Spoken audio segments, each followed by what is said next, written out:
여러분, 가난 어디까지 겪어보셨나요? 오늘은 한 온라인 커뮤니티에 올라온 바로 이 질문, 그리고 거기에 달린 수많은 익명의 하지만 너무나도 솔직한 답변들을 통해서 그 시절의 기억을 함께 따라가 보려고 합니다. 와, 시작부터 정말 강렬하죠. 겨울에 방에 누우면 입김이 나온다. 이 한 문장만 딱 봐도 그 시절의 그 차가운 공기가 막 느껴지는 것 같지 않으세요? 오늘 우리가 마주할 이야기들은 바로 이런 뼈아픈 현실의 기억들입니다. 자, 그래서 오늘 이야기는 크게 네 부분으로 나눠서 살펴볼 건데요. 먼저 입김이 나오던 방, 그러니까 아주 현실적인 이야기에서 시작해서요. 배고픔의 기억, 그리고 가난이 남긴 마음의 상처를 지나서 마지막에는 그럼에도 불구하고 피어난 희망의 이야기까지 함께 따라가 보겠습니다. 자, 그럼 첫 번째 이야기부터 시작해 볼까요? 바로 입김 나오던 방입니다. 여기서는 가난이 가장 직접적으로 드러나는 공간, 바로 우리가 살았던 집에 대한 기억들을 한번 들여다볼게요. 아니, 이건 정말 믿기 힘든 이야기 아닌가요? 비닐하우스에 살았는데 오전에 철거가 되면 오후에 다시 지어서 살았다니요. 우리가 가장 기본적으로 생각하는 집이라는 안식처마저도 하루하루 위태로웠던 그 시절의 삶을 정말 단적으로 보여주는 경험담이죠. 집만 그랬던 애 아니에요. 수도, 전기, 가스, 이 모든 게 다 끊겨봤다는 이분. 촛불을 켜고 욕조에 미리 받아둔 물로 생활했다는 이 짧은 댓글에서 당시의 절박함이 그대로 전해집니다. 정말 기본적인 생활 기반 자체가 없었던 거죠. 추위에 대한 기억은 여기서 그치지 않습니다.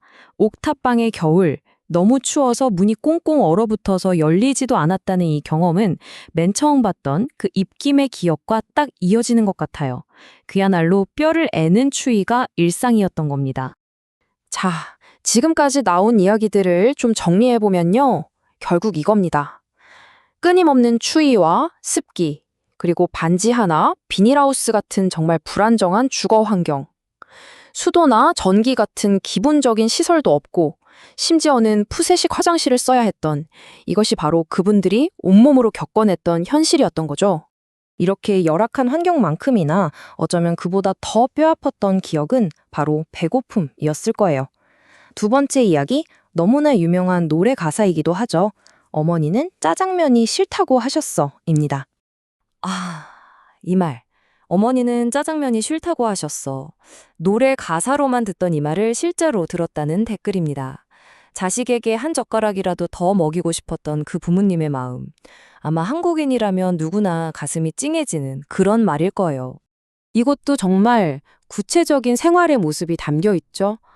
라면이 모자라니까 국수사리를 넣어서 양을 불려 먹었다. 부족한 음식을 어떻게든 다 같이 나눠 먹으려고 했던 어찌 보면 좀 눈물겨운 지혜가 아니었나 싶습니다. 이 표를 보시면 더와 닿으실 텐데요. 그냥 뭘 먹었는지가 중요한 게 아니에요. 그 이면에 숨겨진 진짜 현실이 있죠. 라면에 국수를 넣었던 건 모두가 먹기엔 양이 부족해서였고요. 수제비를 먹었던 건 정부미조차 다 떨어졌기 때문이었습니다. 심지어 라면 한 개를 4끼에 나눠 먹었다는 증언도 있었어요. 그리고 이 한마디가 참 많은 생각을 하게 만들어요. 한우구이. 이걸 대학생 때 처음 먹어봤다는 거예요. 누군가에게는 그냥 흔한 외식 메뉴일 수 있는 음식이 다른 누군가에게는 성인이 되어서야 겨우 맛볼 수 있는 그런 사치였다는 사실. 이게 바로 배고픔이 남긴 또 다른 기억입니다. 자, 이제부터는요, 이런 물리적인 어려움을 넘어서 눈에 보이지는 않지만 어쩌면 더 깊이 남았을 상처, 바로 가난이 남긴 마음의 상처에 대한 이야기로 넘어가 볼게요. 이건 정말 너무 마음 아픈 이야기입니다. 동사무소에서 정말 어려운 사람들에게 주는 라면 한 박스를 받으면서 그걸 후원한 사람들하고 돌아가면서 사진을 찍어야 했다는 기억. 도움을 받는 그 순간조차도 내 존엄성을 지키기가 얼마나 어려웠을지 그 마음이 조금은 짐작이 가는 것 같습니다. 그리고 바로 앞선 이야기에 이어서 이 댓글을 보면 그 마음이 더 절절하게 느껴집니다. 라면 상자에 큼지막하게 붙어있는 불우이웃 돕기 스티커. 이걸 혹시라도 누가 볼까봐 골목에 숨어서 손톱으로 그걸 다 긁어내고 집에 가져왔다는 이 디테일. 자신의 상황을 세상에 들키고 싶지 않았던 그 어린 시절의 상처가 고스란히 느껴지죠. 이런 마음의 상처는 결국 사회적인 배제라는 경험으로 이어지기도 했습니다. 돈이 없어서 수학여행을 못 가고 친구들한테 늘 체육복을 빌려야 했고요. 급식비를 못 내서 선생님한테 혼나기도 했죠. 심지어는 가난하고 힘이 없다는 이유만으로 성추행 같은 끔찍한 위험에 노출되기도 했습니다. 하지만 정말 놀라운 건 이 이야기들이 여기서 끝나지 않는다는 겁니다. 마지막 네 번째 이야기. 그럼에도 불구하고 희망입니다. 이 모든 어려움을 이겨낸 정말 대단한 사람들의 이야기예요. 이 고백을 한번 보세요. 정말 대단하지 않나요? 저렇게 살았지만 죽고 싶다는 생각은 한 번도 해본 적 없어요. 세상에 태어난 건 진짜 행운이다. 이 엄청난 긍정의 힘이야말로 이 모든 역경을 이겨낸 진짜 원동력이 아니었을까요? 그리고 그 힘이 어떤 결과를 만들어냈는지 아세요? 그분들 지금은요, 서울에 심지어 강남에 내 집을 마련했고요. 대기업에서 높은 연봉을 받으면서 여름엔 시원하고 겨울엔 따뜻한 그런 집에서 아이를 낳고 살고 있었습니다. 과거와는 정말 180도 다른 삶을 살고 있는 거죠.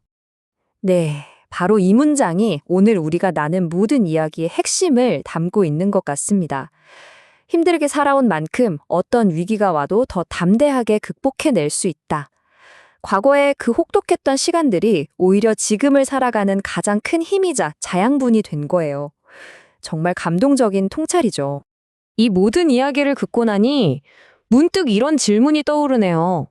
과연 잘 산다는 것의 진정한 척도는 뭘까요? 이분들의 이야기는 우리에게 단순히 돈이나 성공, 그 이상의 가치에 대해 다시 한번 생각하게 만드는 것 같습니다. 오늘 이야기 여러분은 어떻게 들으셨나요? 마음에 드셨다면 좋아요와 구독 그리고 알림 설정 꼭 부탁드릴게요. 여러분의 관심이 저희가 더 깊이 있는 이야기를 만드는데 정말 큰 힘이 됩니다.